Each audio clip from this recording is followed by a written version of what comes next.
3-1 pro Coelhão. Edu, me criou um ânimo, me trouxe uma esperança, te confesso que não tinha visto o América em campo há pelo menos 2 meses, né? Estive na Copa América, então você vê o jogo pela TV, é outra perspectiva. Hoje, honestamente, por mais que tomou um sufoco desnecessário no segundo tempo, mas me criou uma esperança de ver um time, como disse o Enio, com alguma modificação, com esperança de elenco, né? Daniel acho que vai agregar muito, o Danielzinho vai agregar muito ao time do América. O Davó, que tá nitidamente fora de forma, também passa a ser uma boa opção. E o Tauan, que vai amadurecendo, vai podendo entrar. O Vinícius tá voltando de lesão. Então eu tenho uma boa expectativa e perspectiva pro América para esse segundo turno, viu, Du? E tomara que você esteja certo, ô Thiago. O primeiro tempo do América me deixou muito animado. O Enio citou aí uma maneira diferente de jogar. O América se defendeu da mesma forma, com uma linha de 4 jogadores e 2 linhas de 3, mas atacou de maneira diferente. Não sei se em função do adversário, que o Botafogo começou o jogo, ou passou o primeiro tempo inteiro praticamente defendendo com uma linha de 5, uma outra de 3 e 2 atacantes. Praticamente não incomodou o América, e o América, quando tinha a bola, fazia uma saída com 3 jogadores, o Éder e o Lucão e um dos volantes, e empurrava 5 jogadores no meio, mais 2 atacantes. Era quase um 3-5-2, mas empurrando Juninho entre os atacantes, o próprio Elizari também se aproximava, os 2 laterais como alas, o Matheus Henrique pela direita e o Marlon pelo lado esquerdo. Então foi uma maneira diferente de atacar, e que deu certo na primeira etapa. Foi um time dominante, controlou o jogo. Agora, do mesmo jeito que o primeiro tempo me animou, o segundo tempo me preocupou, porque o América, ele foi envolvido pelo Botafogo, que voltou diferente, desmontou aquela linha de 5, voltou com um losango ali no meio de campo, com 4 jogadores, 2 centroavantes praticamente, e que deram um sufoco no América em vários momentos. Mas por quê? Porque o América oferecia a bola pro Botafogo.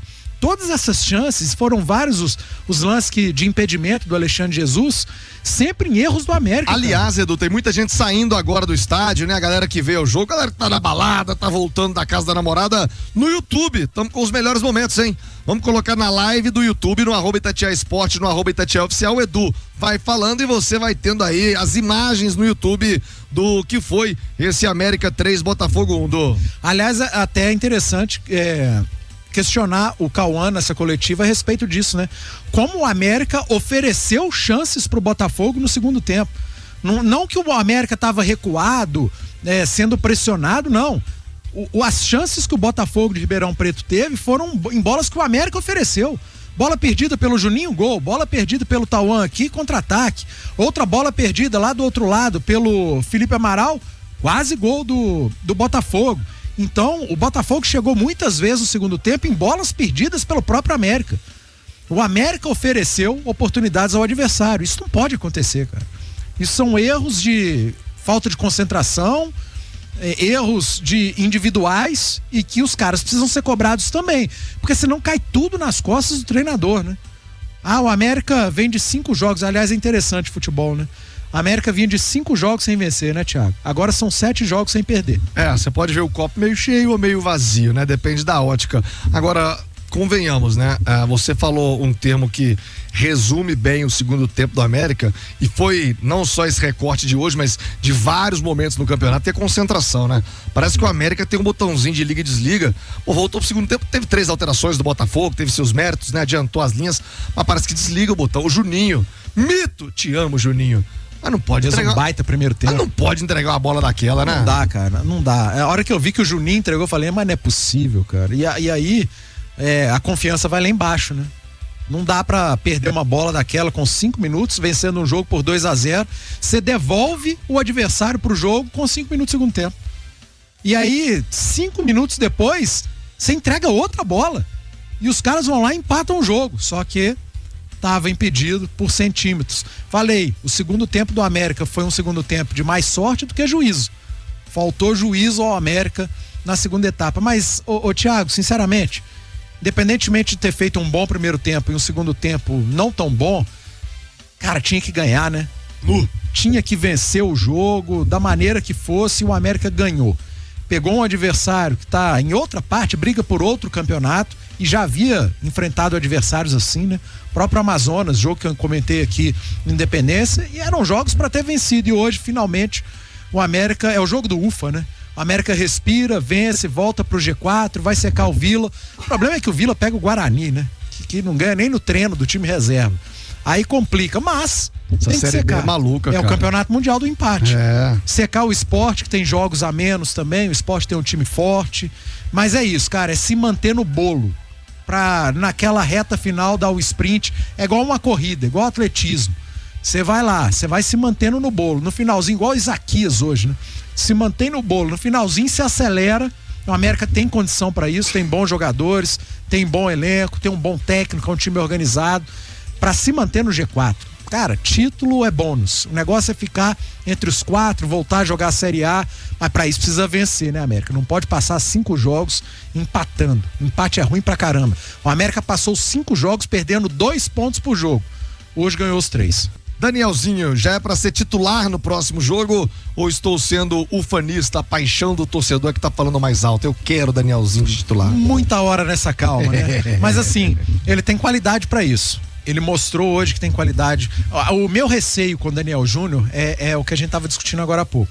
Concentração e intensidade. Aliás, quando estavam ele e o Alisson na beira do campo pra entrarem, eu falei, ao Daniel Júnior falta um pouco de intensidade. Ele tem que botar o dedo na tomada no 220, porque qualidade ele tem. Ao Alisson, sobra intensidade. Ele tem que diminuir um pouco, porque como disse o Calazans na transmissão, ele parece uma carreta sem freio. E tomou um cartão como uma carreta sem freio. Mas o segundo tempo dos dois não foi ruim, mas do Daniel Júnior foi melhor. Daniel Júnior, Thiago, ele assimilando a ideia, melhor assimilando a ideia do Cauã, e colocando na cabeça dele que o futebol hoje se joga sem a bola também, ele tem tudo para ser titular desse América. Daniel Júnior, entendendo que o futebol se joga sem a bola também, ele tem tudo para ser um jogador de Série A na sua carreira e não de Série B. O Zé Amarildo dos Santos, o Elimar Pereira, o Kleber Antônio, tá todo mundo ligado aqui no nosso pós-jogo na Itatiaia através do YouTube. Cola com a gente no @Itatiaia Esporte. Ô Edu, estão apagando as luzes da Arena Independência. Eu queria falar só com você agora sobre a defesa do América, porque hoje jogou o Lucão e foi muito seguro, citado por você entre os melhores em campo. Ele jogou o suficiente para ganhar a vaga do Ricardo Silva, ou Ricardo, até pela liderança, pelo contexto que ele tem dentro do clube, e permanece como titular? Não, ele jogou o suficiente para aumentar o nível do Ricardo Silva. O Ricardo Silva vai ter que aumentar o seu nível, vai ter que jogar melhor, vai ter que treinar melhor, porque sabe que na reserva tem um zagueiro que dá conta do recado. E hoje o Lucão, para mim, foi o melhor dos zagueiros do América. Éder e o Lucão, para mim o Lucão foi o melhor. Aliás, ele foi o melhor do lado direito e o Marlon o melhor do lado esquerdo. Então deu um equilíbrio ali ao sistema defensivo do América, que sofreu um bocado no segundo tempo, porque joga com linha muito alta. O Botafogo tem jogadores velozes, o Alexandre Jesus apronta uma correria danada e aconteceu aquilo que a gente explicava. O América tinha a posse da bola e entregava ao adversário com erros simples, cara. E aí a linha defensiva estava muito alta e pro zagueiro correr para trás com o atacante veloz é sacanagem, né? Aí complica a vida do zagueiro. Então o América sofreu muito atrás por conta de erros aqui na frente. Isso muito no segundo tempo. Pra você ter uma ideia, a América bateu quase 70% de posse de bola na primeira etapa e o Botafogo de Ribeirão Preto terminou o jogo, o segundo tempo, com quase 60% de posse de bola. Não pode, né? Como visitante fazer 60% de posse de bola. Não é só isso, né? Ter as oportunidades que teve, né? O Botafogo de Ribeirão Preto teve 13 finalizações no jogo, Thiago, 9 no segundo tempo. 8 dentro da área. 8 finalizações de dentro da área, então não pode.